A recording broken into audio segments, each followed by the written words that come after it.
Good afternoon, welcome to life line. ఈరోజు మనం colorectal cancer, పెద్ద పేగుకు వచ్చేటువంటి క్యాన్సర్స్కి సంబంధించి కారణాలు ఏంటి, అడ్వాన్స్ ట్రీట్మెంట్స్ ఏ విధంగా ఉన్నాయి, ఎలాంటి జాగ్రత్తలు పాటించాలి వివరించడానికి సికింద్రాబాద్ కిమ్స్ హాస్పిటల్ నుంచి senior consultant surgical oncologist doctor Madhu Devarshetty గారు జాయిన్ అవుతున్నారు. ఆయన అడిగి మరిన్ని విషయాలు తెలుసుకుందాం. నమస్తే అండి. అసలు ఈ క్యాన్సర్ రావడానికి కారణం ఏంటి, ఎవరిలో ఎక్కువగా చూస్తారు? కొలరెక్టల్ క్యాన్సర్స్ అంటే పెద్ద ప్రేగు అండ్ రెక్టమ్ క్యాన్సర్స్ అన్నమాట. ఈ వ్యాధులు ఎక్కువ మటుకు 40 నుంచి 60-70 సంవత్సరాలలో ఎక్కువగా చూడడం జరుగుతుంది. మగవారిలో కానీ ఆడవారిలో కానీ ఆల్మోస్ట్ సమానంగా ఉంటున్నాయి. కానీ ఈ మధ్య తక్కువ వయసులో ఉన్న వాళ్ళలో కూడా ఈ పెద్ద ప్రేగు క్యాన్సర్స్ రావడం జరుగుతుంది. సో తక్కువ వయసులో ఉన్న వాళ్ళలో వచ్చిన వాళ్ళల్లో వ్యాధి చాలా అగ్రెసివ్గా ఉంటుంది. దాని స్వభావం చాలా పదునుగా ఉంటుంది. త్వరగా స్ప్రెడ్ అయ్యేదానికి అవకాశం ఉంటుంది. సో ఈ పేషెంట్స్ వాళ్ళు ట్రీట్మెంట్ ఏదైనా చేయించుకోవాలంటే చాలా త్వరగా చేయించుకోవాల్సిన అవసరం ఉంది. సార్, రిస్క్ ఫ్యాక్టర్స్ అంటే ఏం చెప్తారు సార్? ఏంటి కాజెస్ ఏంటి రావడానికి? సో ఈ పెద్ద ప్రేగు క్యాన్సర్స్, రెక్టల్ క్యాన్సర్స్కి వీటికి కారణాలు ఏంటంటే, ఫస్ట్ వీళ్ళలో కారణం ఉండి వచ్చే శాతం అనేది 30% ఉంటుంది. కారణం లేకుండా రావడం అనేది 70% దాకా ఉంటుంది. మరి ఎట్లా సార్ దాన్ని అవాయిడ్ చేయడం, ప్రివెంట్ చేయడం ఎలా? కారణమే లేకపోతే అంటే కొన్ని ఉంటాయి. ఇప్పుడు ఫ్యామిలీస్లో రన్ అవుతుంటుంది. పేరెంట్స్కి, మా ఫాదర్కి కానీ మదర్కి కానీ ఉంటాం. తర్వాత వీళ్ళ బ్రదర్స్, సిబ్లింగ్స్లో ఎవరికైనా ఉండటము. అలా ఉన్నప్పుడు వీళ్ళు రెగ్యులర్గా స్క్రీనింగ్స్ చేసుకోవాల్సి వస్తుంది. ఓకే. స్క్రీనింగ్ అంటే ఎలా చేసుకుంటారు? కొలనోస్కోపీ. ఇది ఒక రకమైన ఎండోస్కోపీ టైప్ అన్నమాట. కొలనోస్కోపీ కింద మోషన్ ఓపెనింగ్ నుంచి పాస్ చేస్తారు. సో ఈ కొలనోస్కోపీ అనేది అట్లీస్ట్ 3 సంవత్సరాలకు ఒకసారి, 40 సంవత్సరాల తర్వాత పడిన వాళ్ళకి ఇది ప్రోటోకాల్. కానీ ఇంట్లో ఎవరికైనా ఈ వ్యాధి వచ్చిన వాళ్ళకి మాత్రం వాళ్ళు స్టార్ట్ చేయాల్సిన ఏజ్ 35 నుంచే. సో ఈ విధంగా 3 సంవత్సరాలకు ఒకసారి కొలనోస్కోపీ రెగ్యులర్గా చేసుకున్నట్లయితే అది తక్కువ దశలోనే ఉన్నప్పుడే మనం పికప్ చేసినట్లు అవుతుంది. అండ్ ఆ గడ్డకి మనం ట్రీట్మెంట్ చేసినట్లయితే పేషెంట్ కంప్లీట్గా క్యూర్ అయ్యే అవకాశం కూడా ఎక్కువ ఉంటుంది. ఇది జెనెటిక్ రిస్క్ గురించి. ఇంకా మన ఆహార పద్ధతులు కావచ్చు, హ్యాబిట్స్ కావచ్చు, ఇలాంటివన్నీ చాలా కారణాలు ఉన్నాయి. ఇప్పుడు ఆహార పద్ధతులకు వస్తే రెడ్ మీట్ కన్జంప్షన్ అంటారు. అంటే ఈ చికెన్, ఈ మటన్, ఈ బీఫ్, ఇట్లాంటి రెడ్ మీట్ కన్జంప్షన్ ఎక్కువగా, రెడ్ మీట్ అనేది ఎక్కువ తీసుకునే విధంగా ఉంటే వీక్లీ కొంతమంది 4 to 5 times కూడా ఈ రెడ్ మీట్ కన్జ్యూమ్ చేస్తుంటారు. సో దానివల్ల వాళ్ళకి ఏంటంటే మోషన్ మూమెంట్ అనేది స్లో అవుతుంది. దీనివల్ల వాళ్ళకి హ్యాబిట్ రోజు మార్చి రోజు వెళ్ళటము, 2-3 రోజులకు ఒకసారి వెళ్ళటము, ఏదైనా మెడిసిన్ తీసుకున్నప్పుడే మోషన్ అవటము, ఇలాంటి పరిస్థితులు తలెత్తే అవకాశం ఉంటుంది. రెండోది, ఆహారాన్ని ఇంట్లో తీసుకోకుండా బయట తీసుకున్నట్లయితే వాళ్ళు వాడిన ఈ ఆయిల్స్ ఏవైతే ఉంటాయో వాటి వల్ల కూడా ఈ బవల్ మూమెంట్ అనేది స్లో అయ్యే అవకాశం ఉంటుంది. ఇక ఫాస్ట్ ఫుడ్స్కి వస్తే ఇలాంటి ఫుడ్స్ అన్నీ కూడా ఇలాంటి పరిస్థితులనే దారితీసే అవకాశం ఉంటుంది. సో దీన్ని బట్టి రెడ్ మీట్ కన్జంప్షన్ తగ్గించి బయట ఫుడ్స్ని, ఫాస్ట్ ఫుడ్స్ని తగ్గించినట్లయితే ఈ వ్యాధిని చాలా వరకు తగ్గించవచ్చు. దీంతోపాటు మనం తీసుకోవాల్సిన వెజిటేరియన్ డైట్ ఎక్కువ కన్జ్యూమ్ చేసి ఈ రెడ్ మీట్ తగ్గించిన వాళ్ళల్లో బవల్ మూమెంట్ అనేది బాగుంటుంది. పర్సన్ ఎవరైతే తీసుకుంటున్నారో వాళ్ళు కూడా చాలా హుషారుగా ఉండే అవకాశం ఉంటుంది. దీంతో సమపాలంగా నీరు కూడా క్వాంటిటీ ఎక్కువ తీసుకోవాలి. మినిమం 2 నుంచి 3 లీటర్లు తీసుకున్నట్లయితే వీళ్ళకి ఆ మూమెంట్ అనేది రెగ్యులర్గా ఉండే అవకాశం ఉంటుంది. ప్లస్ ఇంకొకటి డిసిప్లిన్, కరెక్ట్గా ఏ టైంకి ఏం చేయాలనేది, ఫుడ్ కానీ మోషన్ వెళ్ళడం కానీ ఇవన్నీ డిసిప్లిన్గా ఉన్నట్లయితే చాలా తగ్గే అవకాశం ఉంటుంది. ఇది ఆహారానికి సంబంధించి. ఇక హ్యాబిట్స్, అలవాట్లకు వస్తే ఆల్కహాల్ హ్యాబిట్ ఉన్న వాళ్ళల్లో ఈ పెద్ద ప్రేగు క్యాన్సర్స్ వచ్చే అవకాశం ఉంటుంది. ఇట్లా చాలా కారణాలు, జెనెటిక్స్ కావచ్చు, ఫుడ్ హ్యాబిట్స్ ఇవన్నీ కాకుండా ఇంకొక మోస్ట్ ఇంపార్టెంట్, చాలా ఇంపార్టెంట్ అయిన థింగ్ ఏంటంటే లైఫ్ స్టైల్. మనం ఎలా ఉన్నాము, సెడెంటరీగా ఎక్కడికి కదలకుండా ఒక దగ్గర కూర్చొని అన్నీ ఇంటికే ఆర్డర్ చేసేసుకునేసి ఇంటికి తెప్పించుకొని తిని ఆ హ్యాబిట్స్ వల్ల ఈ పెద్ద ప్రేగు క్యాన్సర్స్ అనేటివి పెరుగుతున్నాయి. యాక్టివ్గా లైఫ్ స్టైల్ ఉండి మార్నింగ్ లేసి ఎక్సర్సైజ్ చేసి వాకింగ్ లాంటివి చేసి మెడిటేషన్స్ లాంటి హ్యాబిట్స్ ఇలాంటి లక్షణాలు ఉన్న వాళ్ళల్లో మైండ్ చాలా బ్యాలెన్స్డ్గా ఉంటుంది, వాళ్ళు తీసుకునే నిర్ణయాలు కూడా కరెక్ట్గా ఉంటాయి. సో అలా ఉన్నప్పుడు వాళ్ళ బాడీ మెటబాలిజం కూడా బాగుండి ఈ లైఫ్ స్టైల్ వల్ల ఈ కొలోరెక్టల్ క్యాన్సర్స్, పెద్ద ప్రేగుకు సంబంధించిన క్యాన్సర్స్ తగ్గే అవకాశం ఉంటుంది. Okay, according to your observation for the past few ఇయర్స్లో ఈ కేసెస్ ఎంతగా రైజ్ అయ్యాయి, ఎంత పర్సంటేజ్ చూస్తున్నారు? Almost 2 to 3 times పెరిగాయమ్మా. సో ఇప్పుడు ఒక నెలకు తీసుకుంటే మా టీం, నేను సర్జన్గా ఉన్న టీమే దాదాపు 15-20 ప్రొసీజర్స్, మినిమం 15 ప్రొసీజర్స్ ఈ పెద్ద ప్రేగుకు సంబంధించిన ఆపరేషన్సే చేస్తూ ఉంటాం అన్నమాట. సో నా ఒక్కడి దగ్గరే అలా అన్నీ అవుతున్నప్పుడు ఇంకా వేరే డాక్టర్ గారు వాళ్ళు ఎంతమంది చేస్తున్నారు, ఇలా ఓవరాల్గా ఇన్సిడెంట్స్ ఎంత పెరిగింది అనేది చూస్తే చాలా పెరిగింది. సో దీనికి ప్రధానంగా ఈ ఆహార పద్ధతులు కావచ్చు, జెనెటిక్స్ కావచ్చు, ఏదైనా కావచ్చు. బట్ 45 సంవత్సరాల తర్వాత రెగ్యులర్గా ఈ కొలనోస్కోపీ 3 సంవత్సరాలకు ఒకసారి, ఇంకా కొంచెం అప్రిహెన్సివ్గా సంవత్సరానికి ఒకసారి చేయించుకున్నా మంచిదే. చేయించుకున్నట్లయితే ఏదైనా చిన్న లోపల పెద్ద ప్రేగులు చిన్న గడ్డ ఉండి అది క్యాన్సర్ కాకపోయి ఉండొచ్చు, అది ఫ్యూచర్లో క్యాన్సర్గా మారచ్చు. అలాంటి దాన్ని మనం పసిగట్టచ్చు. అలాంటి చిన్న గడ్డను పెద్ద ప్రేగులో ముందే పసిగట్టినట్లయితే ఆ కొలనోస్కోపీతోనే ఆ గడ్డను తీసేస్తారు, దానికి మళ్ళీ ఆపరేషన్ చేయాల్సిన అవసరం లేదు. సో అది ముందే తీసేసినట్లయితే ఫ్యూచర్లో అది క్యాన్సర్గా మారే అవకాశమే లేదు. సో ఈ సూక్ష్మంగా పోయేదాన్ని మనం లాస్ట్కి గొడ్డలతో నరికేంతవరకు తెచ్చుకుంటాం. కాంప్లికేషన్స్ ఎలా ఉంటాయంటారు sir if it is untreated? మీరు అన్నట్టుగా వదిలేస్తారు, క్యాన్సర్ వరకు అది మారేంత వరకు వెయిట్ చేస్తూ ఉంటారు, దీనివల్ల ప్రాబ్లం లేదు కదా అనుకుని. అంటే క్యాన్సర్గా ఒకసారి మారిన తర్వాత పేషెంట్కి మనం నీకు ఇట్లా పెద్ద ప్రేగు క్యాన్సర్ ఉందని చెప్పంగానే క్యాన్సర్ అని వర్డ్ వినంగానే డిమోరలైజ్ అవుతారు, అంటే డిప్రెస్ అయిపోతారు. చాలా అసలు ఒక రకమైన మైండ్ సెట్లోకి వెళ్ళిపోతారు అనమాట. అంటే వాళ్ళకి ఇక్కడంతా ఏదో డూమ్ లాగా అనిపిస్తుంటుంది. సో అలాంటి పరిస్థితి తెచ్చుకోవడం ఎందుకు, మనం ముందే కొంచెం హుషారుగా జాగ్రత్తగా ఉన్నట్లయితే ఇట్లాంటివి కొన్ని మనం తగ్గించవచ్చు. బట్ మనం ఎంత స్క్రీనింగ్ చేసుకొని, ఎంత ఆహార పద్ధతులు కరెక్ట్గా ఉన్నా, ఎంత లైఫ్ స్టైల్ సరిగా ఉన్నా కూడా కొంతమందిలో ఈ క్యాన్సర్స్ వచ్చే అవకాశం ఉంది. అటువంటి వాళ్ళు ట్రీట్మెంట్ త్వరగా చేయించుకోవడం తప్ప వేరే ఆప్షన్ లేదు. కానీ బట్ మనం ముందు జాగ్రత్తగా ఉండి ఈ స్క్రీనింగ్, అంటే చాలా హాస్పిటల్స్ స్క్రీనింగ్ కండక్ట్ చేస్తుంటాయి. అలానే దీనికి సంబంధించిన డయట్ ఎలా తీసుకోవాలో చాలా వెబ్సైట్స్లో ఉంటుంది. పోనీ ఆ కన్సర్న్ స్పెషలిస్ట్ని కలిస్తే మీకు ఏమేమి మెలకువలు తీసుకోవాలో కూడా చెప్తారు. సో దీన్ని మనం రెగ్యులర్గా ఒక పద్ధతిగా మార్చుకున్నామంటే ఈ పద్ధతులే వేరే వ్యాధులు కూడా రానికుండా అవి కూడా ఆపుతాయి అన్నమాట. సో ఎక్కువ మటుకు మన లైఫ్ స్టైల్ సంబంధించిన మోడిఫికేషన్ వల్ల చాలా రకాల క్యాన్సర్స్ కానీ వ్యాధులను కానీ అవాయిడ్ చేయొచ్చు. ఇనీషియల్గా ఏమన్నా లక్షణాలు చూపిస్తుందంట సార్, అంటే పేషెంట్స్ గుర్తించి డాక్టర్ దగ్గరికి వెళ్ళడానికి? అంటే ఇప్పుడు పెద్ద ప్రేగు అనేది కుడి పక్క ఉంటుంది, ఎడం పక్క ఉంటుంది. కుడి పక్క నుంచి ఎడం పక్క వరకు వెళ్తుంది అన్నమాట. సో వీళ్ళకి ఎట్లుంటుందంటే మోషన్లో బ్లడ్ పడటం, లేకపోతే మోషన్ బ్లాక్గా రావటము, రోజు మార్చి రోజు వెళ్ళటము, ఒకే రోజు ఎక్కువసార్లు వెళ్ళటము, ఇలా వివిధ సిమ్టమ్స్ ఉంటాయి. ఒక్కొక్కసారి మోషన్ రాకుండా బ్లాక్ అయిపోవడము, వామిటింగ్స్తో ప్రెజెంట్ కావడము, ఇలాంటి. వాళ్ళు కాన్స్టిపేషన్ అనుకోవచ్చేమో కదా? అదే కాన్స్టిపేషన్ అనుకోండి. ఫస్ట్ ఎవరైనా కూడా మోషన్ రానప్పుడు 2-3 days మోషన్కి వెళ్ళనప్పుడు అది కాన్స్టిపేషన్, మలబద్ధకం కిందనే తీసుకుంటారు. కానీ అలా ఉన్నప్పుడు మెడికల్ గ్యాస్ట్రోఎంటరాలజిస్ట్ని కానీ సర్జికల్ ఆంకాలజిస్ట్ని కానీ కలిసినట్లయితే వాళ్ళు మీకు ఈ కొలనోస్కోపీని అడ్వైస్ చేసే అవకాశం ఉంది.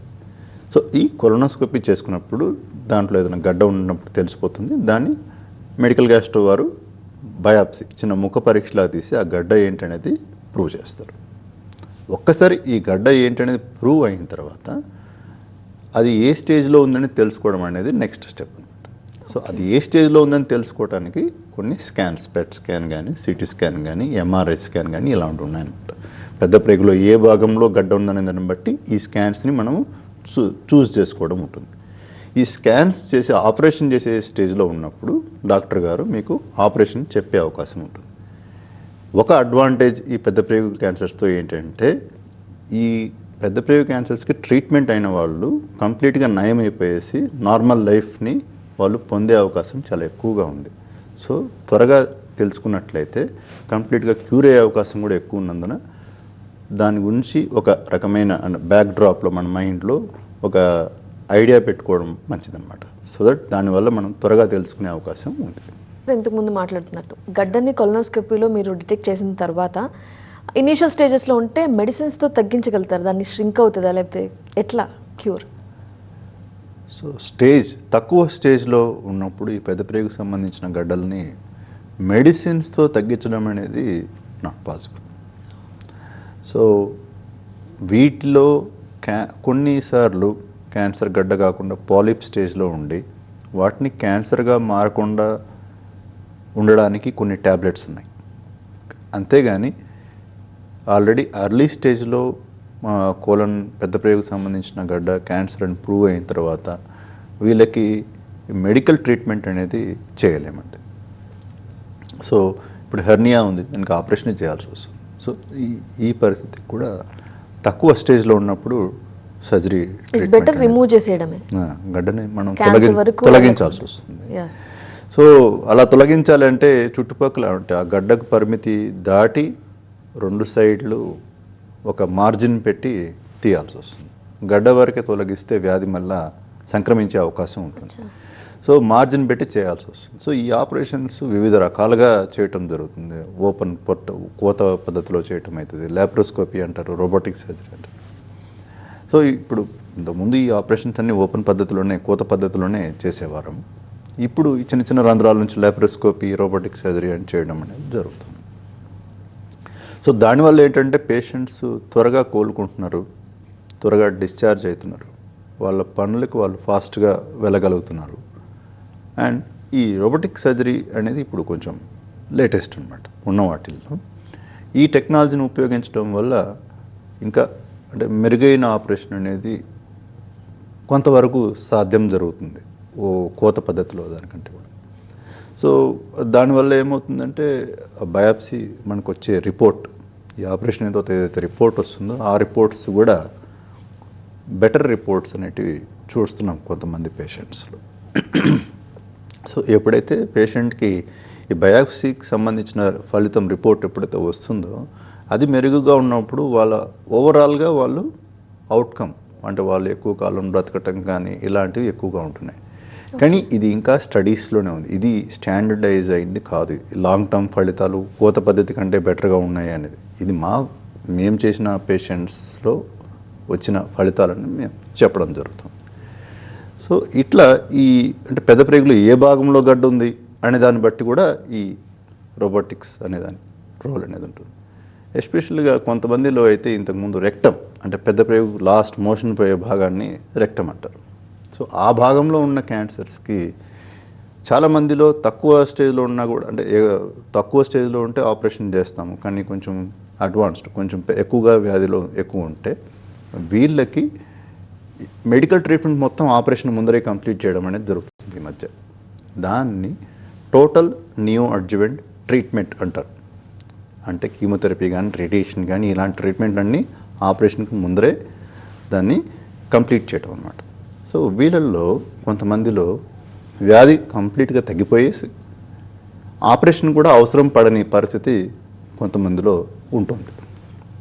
సో దానివల్ల ఆర్గాన్ కన్జర్వింగ్ ప్రోటోకాల్ అంటే ఆ భాగాన్ని తీయకుండానే దాన్ని ట్రీట్మెంట్ చేయటం అన్నమాట. సో అలాంటివి ఈ మధ్య ఎక్కువగా పేషెంట్స్కి మేము చేయడం జరుగుతుంది. టోటల్ నియో అడ్జువెంట్ థెరపీ అంటారు. సో దానివల్ల ఏంటంటే పేగు పర్మనెంట్గా బయట పెట్టాల్సిన అవసరం వచ్చిన కొంతమంది పేషెంట్స్లో వాళ్ళకి ఇది బూన్ లాగా గడ్డ మోషన్ పై ఓపెనింగ్కి దగ్గరగా ఉందనుకోండి, అలాంటి పేషెంట్స్కి పేగు పర్మనెంట్గా బయట పెట్టాల్సి వస్తుంది ఆపరేషన్ చేసినప్పుడు. ఇట్లా ట్రీట్మెంట్ చేసినప్పుడు వ్యాధి కంప్లీట్గా తగ్గిపోయినప్పుడు వీళ్ళకి పేగు బయట పెట్టాల్సిన అవసరం పర్మనెంట్గా ఉండాల్సిన అవసరం లేదు. అలాంటి పేషెంట్స్కి ఆర్గాన్ కన్జర్వింగ్ ప్రోటోకాల్ చేస్తే వాళ్ళకి ఆ డిప్రెషను, ఆ సైకలాజికల్ స్ట్రెస్ అవన్నీ తగ్గిపోయి వాళ్ళు చాలా హాయిగా బ్రతుకుతున్నారు. సో ఇది ఈ మధ్య ఎక్కువ మంది పేషెంట్స్లో ఉపయోగించడం జరుగుతుంది. మెరుగైన ఫలితాలు కూడా పేషెంట్స్కి వస్తున్నాయి. వాళ్ళు లాంగ్ టర్మ్ చెకప్స్ కూడా వస్తున్నారు వాళ్ళు. సో ఇది రెక్టమ్కి సంబంధించి. పెద్ద ప్రేగులో లెఫ్ట్ సైడ్ ఉందా రైట్ సైడ్ ఉందా అనే దాన్ని బట్టి కూడా ఈ ప్రొసీజర్స్ మనం ఆపరేషన్స్ చేసేటివి కూడా మారుతాయి. సో ఈ రోబోటిక్స్ అనేది ఎక్కువగా రెక్టమ్కి సంబంధించిన క్యాన్సర్స్లో అది కింది భాగంలో ఉన్నప్పుడు ఈ రోబోటిక్ సర్జరీ అనేది పేషెంట్స్కి చాలా ఉపయోగకరంగా ఉంటుంది. సో ఇంకా దీన్ని ఇంకా రిఫైన్ చేసి ఇంకా ఫ్యూచర్లో ఇంకా బెటర్ ట్రీట్మెంట్స్ని తీసుకొచ్చే విధంగా పరిశోధన జరుగుతుంది. ఇప్పుడు అంతా ఈ జెనెటిక్ మాలిక్యులర్ ప్రొఫైలింగ్ అంటారు. సో అంటే జెనెటిక్ టెస్ట్లు చేసి అన్ని జీన్స్ని ఐడెంటిఫై చేసి ఎక్కడెక్కడ మ్యూటేషన్ ఉందో చెక్ చేసి దానికి సంబంధించిన మందులని ఇవ్వటం వల్ల చాలా మటుకు ఈ పెద్ద ప్రేగుకు సంబంధించిన రెక్టమ్కి సంబంధించిన క్యాన్సర్స్ పేషెంట్స్ 4వ స్టేజ్ పేషెంట్స్ కూడా ఎక్కువ కాలం బ్రతకడం జరుగుతుంది. 4th స్టేజ్ అంటే ఎట్లా డిఫైన్ చేస్తారు సార్? 4th స్టేజ్ అంటే ఆ భాగంకి కాకుండా దూరమైన భాగాలకి క్యాన్సర్ వ్యాపించిందంటే అది 4వ స్టేజ్ కింద చేస్తాం. ఇప్పుడు సపోజ్ ఈ పెద్ద ప్రేగు రెక్టమ్ క్యాన్సర్స్ 4వ స్టేజ్ అంటే లివర్ కన్నా వ్యాపించాలి, లేదా లంగ్ కన్నా వ్యాపించాలి, లేదా బోన్స్, బ్రెయిన్, అదర్ ఆర్గాన్స్ కూడా వెళ్తుంది. వెళ్ళినప్పుడే దాన్ని మనం 4వ స్టేజ్ కింద మనం తీసుకుంటాం. సో అదే నేను ఇప్పుడు చెప్పింది 4వ స్టేజ్ ట్రీట్మెంట్ ఉన్న క్యాన్సర్స్, ఈ కొలోరెక్టల్ క్యాన్సర్స్ కూడా మెరుగైన ఫలితాలే ఉన్నాయి ట్రీట్మెంట్ చేయటం వల్ల. సో ఈ పరిశోధన వల్ల ఇంకా ఫ్యూచర్లో మెరుగైన ఫలితాలు వచ్చే అవకాశం ఉంది. మనం తీసుకోవాల్సిన జాగ్రత్త ఏంటంటే దీన్ని 4వ స్టేజ్ వరకు పోనీయకూడదు. తక్కువ దిశలో ఉన్నప్పుడే పసిగట్టి డౌట్ వచ్చినప్పుడే డాక్టర్ గారిని కలిసి దానికి సంబంధించిన టెస్టులు చేయించుకున్నట్లయితే, తక్కువ దిశలోనే తెలుసుకున్నట్లయితే అసలు 4వ స్టేజ్ చూడాల్సిన అవసరం లేదు మన జీవితంలో. సో ఇలాంటి మెలకువలు పాటించాలి. దానికి మనం తీసుకోవాల్సిన ఫలితాలండి లైఫ్ స్టైల్ ఎలా ఉండాలి, ఆహార పద్ధతులు ఎలా ఉండాలి, ఒకవేళ ఫ్యామిలీస్లో రన్ అయితే ఎలాంటి జాగ్రత్తలు తీసుకోవాలి, ఇలాంటి జాగ్రత్తలను తీసుకున్నట్లయితే మనం అట్లాంటివి రానికుండా మనం నివారించవచ్చు. ఒకవేళ స్టేజ్ 2లో ఉండగా వాళ్ళు డిటెక్ట్ చేశారనుకోండి, అప్పటి నుంచి డాక్టర్తో ఎలా ఫాలోఅప్ ఉండాలి, అప్పుడు మీరు ఎలాంటి ట్రీట్మెంట్స్ సజెస్ట్ చేస్తారు పేషెంట్స్? స్టేజ్ 2 క్యాన్సర్స్ అంటే ఎక్కువ సార్లు ఆపరేషనే వాళ్ళకి చెప్పడం జరుగుతుంది. అంటే ఈ స్టేజింగ్ అనేది 2 విధాలుగా ఉంటుంది. ఒకటి మనం చేసిన టెస్ట్లలో బయటపడ్డ స్టేజ్ ఒకటి ఉంటుంది. రెండవది మనం ఆపరేషన్ చేసినప్పుడు ఫైనల్గా ఈ బయాప్సీ ఫలితాన్ని బట్టి ఏ స్టేజ్లో ఉందని చెప్పేది ఉంటుంది. అది ఎక్కువగా అక్యురేట్ అన్నమాట. మనం టెస్టులు స్కాన్స్ చేసిన దాంట్లో వచ్చే స్టేజింగ్ అనేది అప్రాక్సిమేట్ స్టేజింగ్ అంటారు. సో ఇలాంటి స్టేజెస్లో స్టేజ్ 2 ఉన్న పేషెంట్స్లో అయితే ఎక్కువ వరకు వాళ్ళకి ఆపరేషన్ చెప్పడం జరుగుతుంది. ఆ ఆపరేషన్ కూడా ఈ మినిమల్ ఇన్వేసివ్ రోబోటిక్స్ కానీ లాప్రోస్కోపీ పద్ధతిలో చేయడం జరుగుతుంది ఈ మధ్య. ఇవి ఒకవేళ లేనప్పుడు అయితే కోత పద్ధతిలో కూడా చేయడం జరుగుతుంది. సో ఈ 3 పద్ధతుల్లో చేయడం వల్ల పేషెంట్స్కి వాళ్ళకి అనుగుణంగా వాళ్ళకి ఎలాంటి అప్రోచ్ కావాలో కూడా వాళ్ళు సెలెక్ట్ చేసుకోవచ్చు. సర్జరీ తర్వాత వాళ్ళు ఎలాంటి జాగ్రత్తలు తీసుకోవాలంటారు? ఇప్పుడు మనం కీ హోల్ సర్జరీ రోబోటిక్స్ కానీ లాప్రోస్కోపీలో కానీ అయినప్పుడు జాగ్రత్తలు అనేది ఫిజికల్ యాక్టివిటీ వైజ్ అయితే మాత్రం వాళ్ళకి ఏమి మనం ఇక్కడ రెస్ట్రిక్ట్ చేస్తాము అంతా ఏం చెప్పమండి. వాళ్ళు నార్మల్ యాక్టివ్గా వాళ్ళ లైఫ్ స్టైల్ అంతా పెట్టుకోవచ్చు. బట్ ఈ రెడ్ మీట్ కన్జంప్షన్ అయితే టోటల్గా ఆపమని చెప్తాం వాళ్ళకి. తర్వాత వీళ్ళకి ఆపరేషన్ ఒకటే కాకుండా తర్వాత ట్రీట్మెంట్స్ కూడా ఉంటాయి కాబట్టి వాళ్ళు ఇన్ఫెక్షన్స్ని రానికుండా తగిన జాగ్రత్తలు తీసుకోవాలి. కోల్డ్ కావచ్చు, ఫుడ్ కంటామినేషన్ కావచ్చు, బయట ఫుడ్స్ని అవాయిడ్ చేయడం, ఇట్లాంటివన్నీ కొన్ని జాగ్రత్తలు తీసుకున్నట్లయితే తర్వాత తీసుకోవాల్సిన ట్రీట్మెంట్స్ కూడా సులభంగా కంప్లీట్ చేయగలరు. సో ఎస్పెషల్లీ కీమోథెరపీ తీసుకునేటప్పుడు మాత్రం చాలా జాగ్రత్తగా ఉండాలి పేషెంట్స్, ఇన్ఫెక్షన్స్ రానికుండా. ఆ ఇన్ఫెక్షన్స్ వస్తే కీమోథెరపీ కూడా ఆ టైంకి ఇవ్వకపోవడం, డిలే కావడం ఇట్లా జరుగుతుంది. ఒకవేళ గడ్డ మోషన్కి ఓపెనింగ్ దగ్గర కాకుండా పైన ఉన్నప్పుడు రేడియేషన్ ట్రీట్మెంట్ చేసిన వాళ్ళలో కూడా పేగు బయట పెట్టచ్చు. బట్ అది టెంపరీ, కొన్ని రోజుల్లో దాన్ని లోపల పెట్టేస్తారు. పేగు పర్మనెంట్గా పెట్టాల్సిన పరిస్థితి ఉన్నప్పుడు కూడా ఇందాక నేను చెప్పినట్లుగా ఈ టోటల్ నియో అడ్జువెంట్ ట్రీట్మెంట్ అంటే ఆ ట్రీట్మెంట్ కనుక చేయించుకున్నట్లయితే కంప్లీట్గా తగ్గిపోతే వాళ్ళని ఫాలోఅప్స్, చెకప్స్లో కూడా పెట్టవచ్చు. సార్ ఇప్పుడు ట్రీట్మెంట్ తర్వాత ఎంతకాలం వాళ్ళు మెడిసిన్ వాడాల్సి ఉంటుంది, డాక్టర్తో ఫాలోఅప్లో ఎన్ని మంత్స్ వరకు ఉండాలి సార్? అంటే ట్రీట్మెంట్ తర్వాత అంటే సర్జరీ తర్వాత మీరు అనేది. యా. సో సర్జరీ తర్వాత వచ్చే బయాప్సీ రిపోర్ట్ని బట్టి వీళ్ళకి ఇంకా కీమోథెరపీ అవసరమా అనేది అడ్జువెంట్ ట్రీట్మెంట్ అంటారు దాన్ని. అలాంటిది అవసరమా అనేది డాక్టర్ గారు చెక్ చేస్తారు. మోస్ట్ ఆఫ్ ది టైమ్స్ ఎక్కువ సార్లు మల్టీ డిసిప్లినరీ అంటారు. అంటే surgical oncologist, medical oncologist, radiation ఆంకాలజిస్టులు ముగ్గురు కలిసి వీళ్ళకి ఏ ట్రీట్మెంట్ అయితే బెటర్గా ఉంటుందో, ఎట్లాంటి ట్రీట్మెంట్తో ఫలితాలు బాగుంటాయో అలాంటి ట్రీట్మెంట్ చేయడం జరుగుతుంది. సో ఆపరేషన్ తర్వాత కీమోథెరపీ కానీ రేడియేషన్ థెరపీ కానీ అవసరం పడే అవకాశం ఉంది. సో ఇట్లాంటి ట్రీట్మెంట్స్ అన్నీ కంప్లీట్ చేయవలసి వస్తుంది. ఈ ట్రీట్మెంట్ అంతా కంప్లీట్ అయిన తర్వాత వీళ్ళు రెగ్యులర్గా చెకప్స్ మీద ఉండాలి. ఫస్ట్ సంవత్సరంలో ఒక మూడు నెలలకు ఒకసారి అట్లా రావాలి. రెండో సంవత్సరంలో 4 నెలలకు అట్లా అప్రాక్సిమేట్గా రావాలి. మూడో సంవత్సరంలో 6 నెలలకు ఒకసారి రావాల్సి వస్తుంది చెకప్కి. మీరు వచ్చినప్పుడల్లా డాక్టర్ గారు మీకు అల్ట్రాసౌండ్ స్కాన్ కావచ్చు, కొన్ని బ్లడ్ టెస్ట్, సీరం సిఈఏ ఇట్లాంటి బ్లడ్ టెస్ట్లు అవన్నీ చేయించడం జరుగుతుంది. అవసరమైతే పెట్ స్కాన్ ఎప్పుడైనా మీకు సజెస్ట్ చేయొచ్చు.